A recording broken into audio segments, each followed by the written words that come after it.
What's up guys, it's Z here, welcome back to Yu-Gi-Oh! Deck of the Day. Today we're taking a look at dinosaurs. We did get some new support in Crystal Revenge, and this is one of those decks that people always just love to go back to because it's a fun favorite deck, and it's a deck that can catch a lot of people off guard if they don't expect it, and we are in a Tier 0 format, so you're basically not going to see anyone being prepared for a deck like this, and because this deck does have the tools to OTK so consistently going second, but also build some really good boards going first, I think that this deck does have a chance of playing in a format like this just because of the way the deck is made and because of the surprise factor. So before we begin with the video, if you enjoyed, give it a thumbs up, subscribe to the channel so you don't miss our upcoming content, and now let's get to the deck profile. So starting off the monsters, we have of course 3 copies of Soul Eating Oviraptor. This is pretty standard. This card searches your monsters, and also its second effect is just as good, being able to pop your babies to bring back dinosaurs from the graveyard.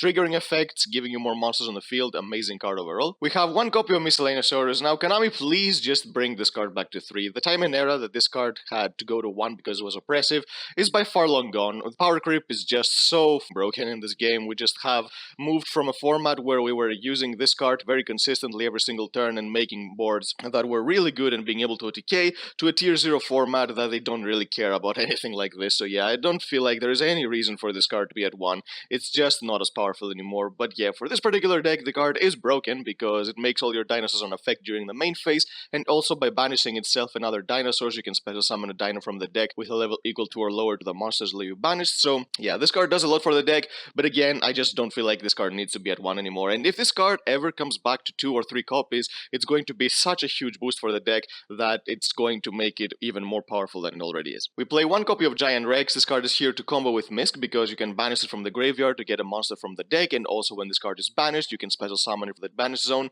and it's a level 4 dino, so you can use it for plays like Dolka and Lagia, or just Abyss Dweller if you're playing against Sisu tier to seal the victory. We are playing more babies than you would see in a deck, because we do play the True King engine to make the deck even more explosive and more lethal going first, so we're playing 3 copies of Baby Cerosaurus. Normally you would see around 2 to 3 copies of this card. The next card is a card that you would maybe even see 0 copies sometimes, or maybe even 1 would do play more, and these babies, you know what they do. They just pop themselves. When they get popped, you get a monster from the deck, and this is why Oviraptor is so good, because you can pop them, get another monster from the grave, and use their effects to summon a monster from the deck. Baby Cerosaurus is the one that summons level 4 or lower, and we also play 2 copies of Petit Pteranodon, which is the same thing, but it special summons level 4 or higher dinos from the deck. So yeah, these cards are really good, and if you open 2 babies with a Lithosagim, that's basically game, because you get to look at your opponent's extra deck, you get 2 monsters from your deck. It's really powerful. So we are trying to make the most unfair plays that we can with dinos, just because we need to make sure that we can make a board powerful enough to survive to get our turn back to OTK with Ultimate Conductor Tyranno.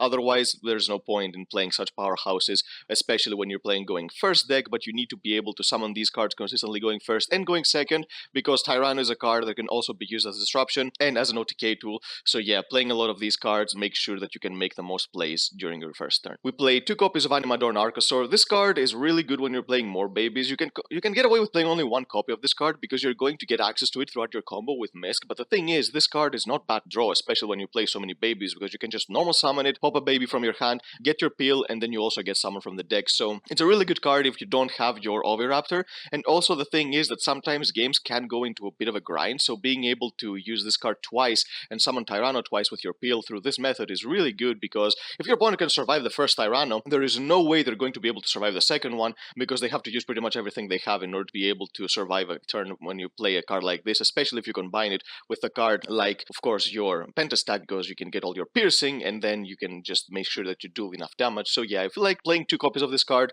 is fine. You can, of course, play 1 if you want to main deck more hand drops or something like that, because when you cut an Animador, you cut an peel as well, so you can cut 2 cards for the price of 1, but I feel like playing 2 makes the deck run more smooth. We play 2 copies of Ultimate Conductor Tyranno. Again, this is another card that's just pretty much the sole win condition of the deck. The thing that this card does for the deck is absolutely immense. Being able to summon it turn 1 and give you a Book of Eclipse on your opponent's field as a disruption, and also going second, being able to just attack everything after you Book of Eclipse your opponent's board, is really powerful. This card just does so much for the deck. We play 1 copy of Pancratops. The reason this card is in the main deck is because you can summon it with Petit Pteranodon from the deck, because you can summon it as a disruption since it summons level 4 or higher dinosaurs, so you can summon this card on top of everything you have, so you can use its quick effect to get another disruption on the board. We play 2 copies of Scrap Raptor. The Scrap engine is really good for dinosaurs, with Scrap Wyvern giving you more plays, giving you level 8 synchro plays, being able to go into Savage or Omega. It gives you a lot of things to work with, and because this card is a dinosaur, it has a lot of synergy in the deck. We play one copy of Scrap Chimera. You need to play the one copy of Chimera in order to go with Scrap Raptor to get the effects to get more monsters from graveyard, so we have this here. Now let's get into some of the new cards that we got. Let's start with the Doodle Beast engine. First we have one copy of Doodle Beast Stego. Now Stego is the card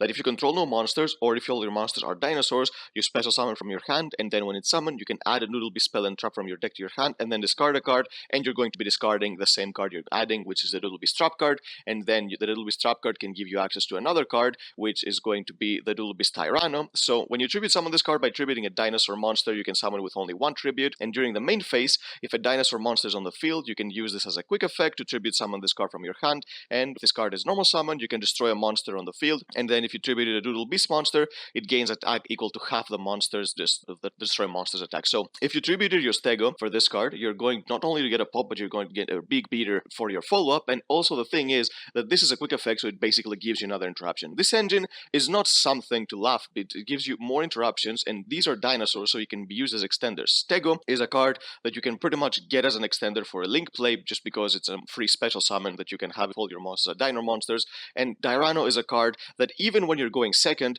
you can pretty much use its effect to get another big body on the field and pop a card. So it's a really small engine, but it's an engine that can give you a lot of pluses and a lot of more cards that you can use to work with, because dinos, even though they can already make a really big board, getting more cards that are basically free, they don't hinder you that much, and give you more bodies on the field and more disruption is what you need, especially in a format like this, because you need to make sure that you're going to get your turn back, and against these tier elements, the amount of disruptions you need if you don't have a lingering effect like a Beast Dweller is absurd, so anyone more you can use in your deck will. We play one copy of Bayrock Dragon. Now this is another card that's a new addition to the deck, so this card says that if a monster you control or in your hand is destroyed by battle or card effect, so yeah, you can use it when your babies are destroyed to get more pluses, you can special summon this card from your hand, and this card, the main reason you're playing it, it's because it's a level 6 dinosaur monster. So being a dino means that it's really searchable with a lot of your ways, and also you can special summon this from your deck to your babies, but being level 6, it's the most important thing for two reasons. First of all, we do play Scrap Raptor, which is a level 4 tuner, so you can use it to go into Baron de Floor, which is going to make you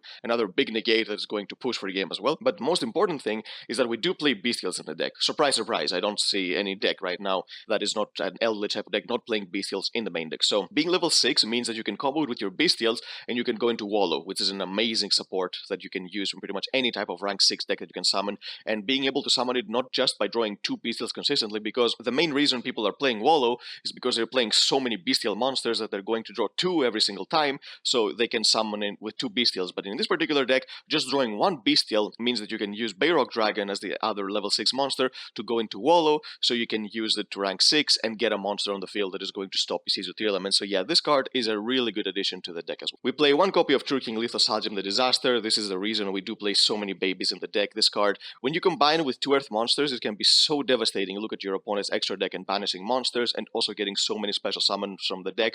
This card is really good, and we do play Diagram, which is another thing that can pop the babies and also get more pluses. So yeah, this card is at 1, unfortunately. It could potentially come back more copies. If it does, you're definitely going to play as many as you can, especially if you're playing the build like this, because you need to make it as consistent as possible. I've spoken about the Bestials, but we're going to go through them anyway. So we play 3 copies of Magnamud. This is pretty standard. This card, you can use it as a quick effect if your opponent has a monster. Everyone knows what these cards do by now, giving you a search during the end phase. And we play 2 copies of Druid's Worm, pretty much giving you more interruption, and when you use it to send to the graveyard, you can use it to target a special summon monster in your opponent's field and send it to the graveyard. You don't need to play too many because of the reason I mentioned before. You don't need to draw 2 copies of these cards in order to go into Wallow, because you do have Bayrock Dragon. If you didn't have that, then maybe you would play even 9 copies with Saronir and all the others. But playing 5 copies means that you're going to draw 1 consistently enough, and then you can go into your Bayrock Dragon to go into Wallow, so you can get more interruptions this way. So 5 copies has been working really well for me in this list. Moving on to the spells, we have 3 copies of Fossil Dig, again pretty standard, giving you access to basically everything you need. Most of the times your Oviraptor, if you have it, you can go into your Misk with Amazing Searcher. 2 copies of Double Evolution Pill. Depending on how many copies of Animadorn you're playing, you're going to play that many copies of Evolution Pill. So if you're playing 1 Animador, you cut 1 Pill as well, but we aren't playing 2 Animador, so we need to play 2 copies of Pill, and I feel like for the grind game it helps a lot. We play 3 copies of Lost World. Now this is an amazing card for the deck for 2 reasons. First of all, it's a card that is going to make all your monsters more resilient, because your opponent is not going to be able to target them when your opponent has a token on the field. When you summon a dino, you can use it to pop cards, you can protect it by popping your baby from the deck to get more searches, for the reasons you know already. But the thing is, this card, giving your opponent a token, means that you don't have to worry about Fenrir. Fenrir is a really powerhouse engine that a lot of people have been using in so many different decks, and it's for a good reason. It's a card that is basically Pankratops on steroids. You can special summon for free, giving you a surge and giving you a disruption. So yeah, it's a card that you have to worry about when you're playing pretty much anything, except when you have Lost World, because giving your opponent a token means that your opponent is not going to have a monster when they start their turn, so you basically make 3 cards in their deck dead. So Fenrir is a card that against this deck doesn't do too much when you draw Lost World, so that's an added bonus that this card can provide for the deck. We do play 1 copy of Dragonic Diagram to search our Lithosazim, popping babies, getting more special summons from the deck, really good. We do play 1 copy of Terraforming to search either of the field spells depending on which one we need, and we do play 1 copy of Set Rotation. Playing the Lithosazim engine means that you can play Set Rotation in the deck, because now we don't have Mystic Mine anymore, so you are looking for a second good field spell in order to play Set Rotation in order to make your field spells more consistent,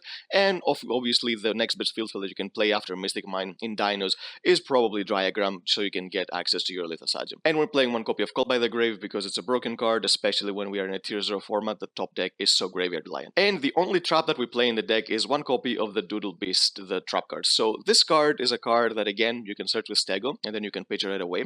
It does have a field effect, so when you draw it, when your dinosaur monster is targeted for an attack, you negate the attack and then special summon a Doodle Beast from the graveyard. It cannot be destroyed by battle and pop during the end phase, but the main effect you wanted is that if this card is in the graveyard, except the turn was sent to the graveyard, you can banish it to add a level 5 or higher dino from your deck to your hand. So this can do so many things. First of all, of course, for the Doodle Beast play, it can add Tyranno, so you can use as disruption, but the thing is, you can also search your UCT with this card to be a push for game, or even Pankratops if you wanted to get rid of some Floodgate or something, or any other problematic card. So yeah, this card is really good for the deck, and even when you draw it, it does have a relevant effect sometimes, so you can send it to the graveyard through activating it and then use its other effect during the following turn. For the extra deck, we have 1 copy of Lagia. This is the card that is basically your Solemn Judgment, so you can use with 2 level 4 dinos to get a negate. 1 copy of Dolka. This is the Solemn Strike of the deck, and the reason this card is sometimes more better than Lagia is because you can use its effect twice. It needs to detach 1 in order to use its effect, while Lagia needs to detach 2. So yeah, this card is most of the times going to work better unless you're playing against a deck that's very heavy back row. If you're using this against Eldritch, you're not going to get too much value, but if you're using Lagia instead of Dolka, you can negate Extravs, you can negate Scarlet Sanguine, so you can get more value in types of these. We play 1 copy of Abyss Dweller. Of course, in any deck that can make rank 4s, especially this format, you are definitely going to want to have Abyss Dweller in your extra deck because it can give you free wins against Isizu tier. We play 1 copy of Wallow. In any deck that can make this, you can also make this really easily in this deck. I mentioned that Bayrock Dragon, its sole existence in the build is to be able to make this card more consistently because of the Bestials being all level 6, so you can use 1 of them and then Bayrock to make this card. A lot of other people are playing this card just with the Bestials. That's how good this card is. They don't play any particular archetype level 6 monsters in their own archetype. They just draw 2 Bestials to use them as hand traps and then make a Wallow on top of it to make play even more devastating. For the synchros, we have 1 copy of Savage Dragon. Being able to use it as an extra negate with a scrap engine is really good. We play 1 copy of Omega. Sometimes you're not going to have a link in your graveyard, so you can still make a decent level 8 synchro monster to be able to push for the game, and also going first, use it as a pseudo disruption to be able to steal one of your opponent's cards, and also being able to put your Misk from the banish zone back to the graveyard, especially since Misk is still at 1, is really good value, so you can have another follow-up for the next turn. And 1 copy of Baron de Flor. Because of the level 6 monsters, Bayrock Dragon and the Bestials, when you combine them with Raptor, you can make this card, which is another really huge body. For the Link monsters, we have 1 copy of Link Uribo. You use this with Animadorn, and then you link it away into your 1 copy of Secure Gardna, and this is to do so you can have a non-dinosaur monster in the graveyard, be able to go for Peel, or have a Link monster in the graveyard to be able to use Savages. We do play 1 copy of Scrap Wyvern. This is here for the Scrap combo. It's pretty standard when you're playing the 2 Raptor and the 1 Chimera in your dinos. 1 copy of Pentestag. This card here is a deadly combo with Tyranno. When you combine this with a monster that can attack all of your opponent's monsters after turning them into face down defense position, you can basically guarantee that you have enough damage with piercing to go for game. And for some more generic links, we play 1 copy of Phoenix to have some more back removal, 1 copy of Unicorn to go for link climbing, 1 copy of Appaloosa to get more interruptions going first, which is really easy to make because of all the spamming you do, and 1 copy of Access Code in case Tyranno sometimes is not enough to go for game or you want to clear your opponent's board first. You can make this guy, destroy your opponent's board completely, and then go for game with Tyranno this way. So yep, that's the deck, guys. Dinosaurs did get somewhat of a boost in the previous sets, and this deck, just because of the way it is, I know that some people are still going to try it, so if you're a fan of the deck, don't give up on it. It does have ways to survive even in a tier 0 format, and if you are not a fan of the deck, then you can at least be somewhat expecting it, just because you know that there's always going to be that dino player at locals that is going to bring the deck and destroy everyone with UCT while nobody expects. So yep, that's the deck, guys. If you enjoyed it, give it a thumbs up, subscribe to the channel so you don't miss our upcoming content, and we'll see you next time.